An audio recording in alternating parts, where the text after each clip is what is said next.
Today I will be reading I Know You Did Last Summer by Lois Duncan.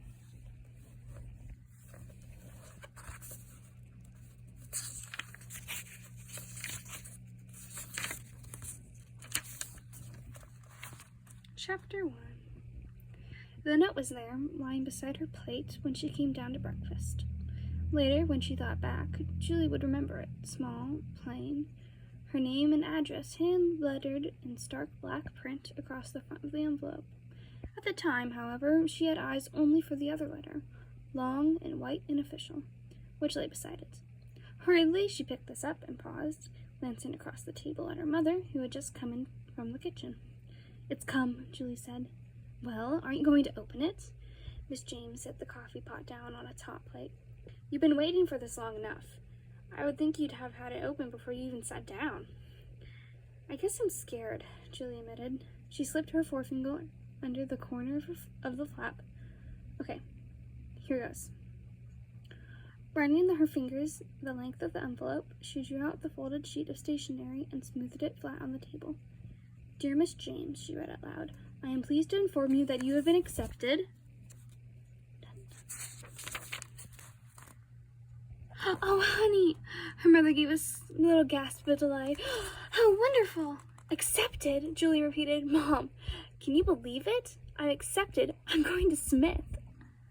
Miss James came around the table and gave her daughter a warm hug. "I'm so proud of you, Julie, and your dad certainly would be too, if only he could have lived to have known about it, but, oh, there's no sense looking backwards." Her eyes were suspiciously bright. "Maybe he knows. Maybe he does know. I like to think so, and if not, I'm proud of enough for the both of us." "I can't believe it," Julie said. "I honestly can't. When I took those tests, I felt as though I was missing so many questions. I guess I knew more than I thought I did." "It's your senior year that's made this possible," her mother said. "I've never seen such a change in anybody as in you this past year. The way you've buckled down in studies, you've been a completely different person, and I'll admit now, it's worried me a little." "Worried you?" Julie explained in surprise. "Why? I thought you always dreamed of my going to the same college you did. Last year you were on me all the time about being out too much and never cracking a book and spending half my life on cheerleading practice." "I know. It's just that I never expected you to do such an about-face. I can almost pinpoint the day it happened. It was just about the time you broke up with Ray." "Mom, I've told you," Julie tried to keep her voice light despite the sudden shock of the cold that hit her stomach. "Ray and I didn't exactly break up. We just decided we were seeing too much of each other and we'd slow it down for a while. And then he left home and took off for the coast, and that took care of that." "But to give up dating so completely, I haven't," Julie said impatiently. "I still go out sometime. In fact, Bud's coming over tonight. That's a date." "Yes, there's Bud. But that's only been recently, and it's not the same. He's older, more serious about everything. Of course, I'm happy and proud that you've put in enough work to get accepted by a good Eastern college, but I wish you'd been able to balance it better. Somehow, I have the feeling that you've missed a lot of the fun of your senior year." "Well, you can't have it all," Julie said. Her voice sounded high and sharp, even to her own ears. The cold feeling in her stomach was spreading higher, up to where it touched her heart. She shoved back the chair and got up. "I'm going to my room. I've got to find my history notes." "But you haven't eaten yet," Miss James exclaimed, gesturing toward the plate of scrambled eggs and toast, still untouched, on the table. "I'm sorry," Julie said. I guess I'm too excited." She could feel her mother's worried gaze upon her as she left the table, even after she was out of eyesight. The worry stayed with her as she climbed the stairs and went down the hall to her room. "Mother knows too much," she thought. "She has this funny way of knowing more than you ever tell her." "I never seen such a change in anybody," her mother had said. "I can almost pinpoint the day." "But you can't," Julie told her silently. "Not really. And you mustn't try. Please, Mom, you mustn't ever try." She entered her bedroom and shoved the door shut. It closed with a sharp click, and her mother was left behind, back down in the breakfast room with the uneaten eggs and the coffee pot. The room closed protectively around her. A perfect room for a teenage girl who was pretty and loved and happy with herself. A girl who had never had a problem. Her mother had given Her mother had had the room decorated for her a little over a year ago on her 16th birthday. "We'll have it done in any color you want," she said. "You can choose." Pink, Julie had said immediately. It was her favorite color, the one she wore most often, even though she had red hair. There was a pink ruffled blouse in the farthest corner of her closet, buried behind the other clothes. It had been new that night last summer. "You look like a tea rose with freckles," Ray had teased her. It was a beautiful blouse, but she had never worn it after that night. She would have given it away if she had not been afraid that her mother might remember it sometime and ask what had become of it. Now she seated herself on the end of her bed, drawing deep, slow breaths, while the cold within her faded and her heart grew still. "This is dumb," Julie told herself firmly. "It's been almost a year since the thing happened. It's over and done with, and I swore to myself I'd never think about it again. If I let myself get this uptight over some innocent little comment of Mom's, I'll wind up right back where I started, an absolute wreck." Across from her in the oval meal over the bureau, something like that, another Julie looked back at her, pale and unsmiling. "I have changed," she thought with mild surprise. The girl in the mirror bore a little resemblance to last year's Julie. Bubbly, bouncy sparkle plug of the pep squad, the cheerleader with the smallest size and the biggest yell. This girl had shadows behind her eyes and a tightness about the mouth. "You're going to Smith," Julie told herself. "Just keep that in mind, will you? You're getting out of here in only a couple of months. You won't be going to the university. You'll be going east, away from this town and the road and the picnic ground above it. You won't be running into Ray's mother at the drugstore. You won't see Barry on campus or Helen on the TV set. You'll be out and free. A new place, new people, new things to do and think about. A whole new set of things to remember." She was steadied now. Her breathing was slow and even. So was slow again and even.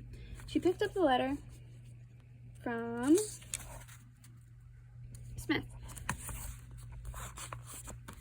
which she had also dropped on the bed beside her, and looked again at her name, neatly typed on the official-looking envelope. She would take it to school with her, she decided. There were people there she could show it to. Not to the kids, especially there, or any kids she was that close to this year, but Mr. Price, her English teacher, would be happy for her, and Miss Busby, who taught American Studies. And tonight, when Bud came over, she would show it to him. He'd be impressed, and sorry, maybe, because she would be going away. Bud had been calling so often recently that it was possible that he was getting more serious than he should be. It would be good for him to realize that this relationship wasn't going to turn into anything, that it was just for now, and that in the fall she would be somewhere else. There was a rap on the bedroom door. "Julie," her mother asked, Are you keeping track of time, dear?" "Yes. No, I guess I wasn't." Julie got up off her bed and opened the door. "I was just sitting here gloating over the acceptance. Honestly, I just about given up hoping. It's been so long since I applied." "I know," Miss James said sympathetically, "and I didn't mean to take the wind out of your sails by criticizing. I know how hard you've been working, and I've just been afraid you were overdoing it.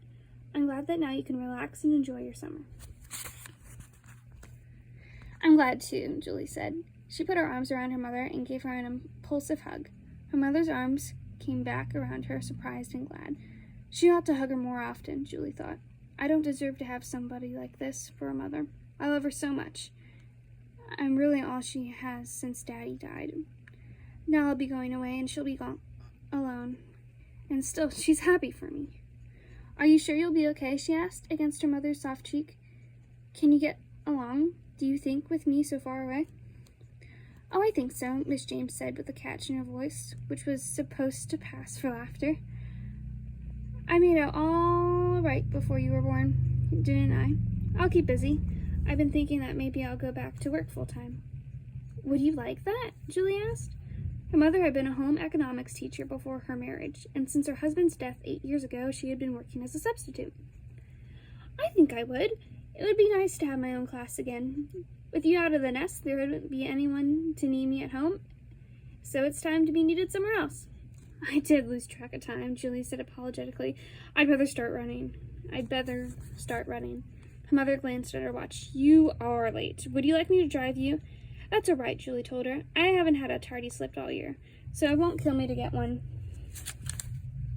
today. And maybe I won't.